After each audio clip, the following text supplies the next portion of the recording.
นี่คือกลุ่มทีมญาติบุญร่วมโดยญาติบุญญาติบุญทอนได้มาคุม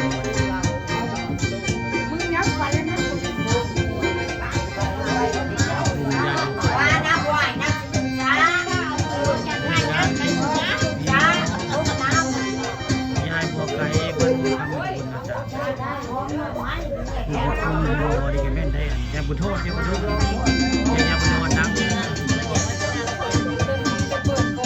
แค่บุญโทษเนี่ยมาเยาล่ำบุรียังไปมาสบายเลยเราลูกพี่โบ้เลยนี่นาทีมีดอกไม้ดอกบัวเลยยาอย่างคุ้มเป็นยาบุญโทษเป็นแม่คุ้ม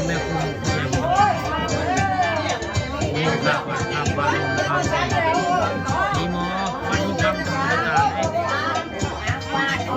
การจริงมันจะคุ้มพี่น้องแหละได้ปลอดภัยมันทำบุญนาน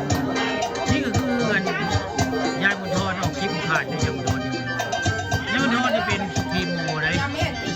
ทีมโมได้ทีมโมใหญ่มันมุ่งครับแล้วคนหนาไปหาเพื่อนมาคุ้มด้านโมไข่ดีคนนี่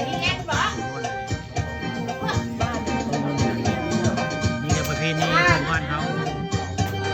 ประเพณีที่มีทางมันงามมันทายได้คนเราประเพณีของคนได้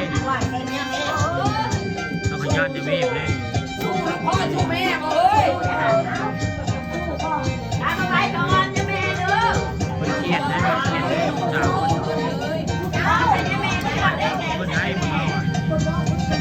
ยักษ์ไว้ที่นะ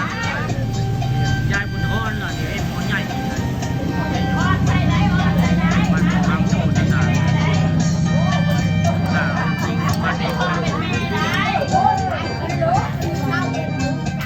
าพแม่ที่หมอใหญ่บุญทอนยายบุญทอนที่บริการยายบุญทอนนี่คือเข้ามุมพุทธมุมลำเลียงไปคืนนึงให้เพื่อนเข้าก้มกาดเลยปัญญาเรื่องยายบุญทอนมันมีคำตำบลนาดานเป็นมาคุมในยาบุญไก่นาบุรีก็เลยเบิ้ลบุรี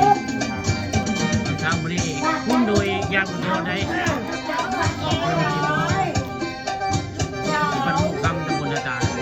ก้อนที่ช่วยนี่นะยาบุญทอนของ